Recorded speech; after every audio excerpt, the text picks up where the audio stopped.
How to switch between blogs and Tumblr. Hello guys, this is Atticus and welcome back to another tutorial video. In today's video, I'll teach you guys how you guys can switch between blogs and Tumblr. So before we begin, if you guys are new to our channel, head down below and hit the subscribe button so you don't miss out on our future videos. Also press the bell icon so you get notified when we release our new videos. Now let's begin. First, open up your Tumblr. Head over to tumblr.com and then log in into your account.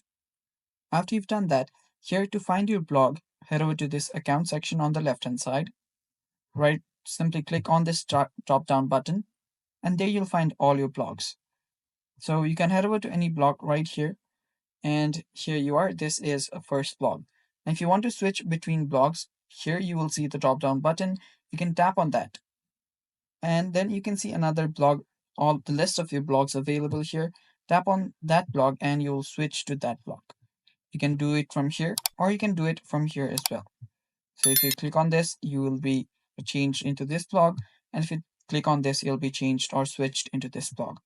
And it's basically that simple, guys, and that's all for today's video. Thanks for watching. Stay tuned for more, and bye-bye.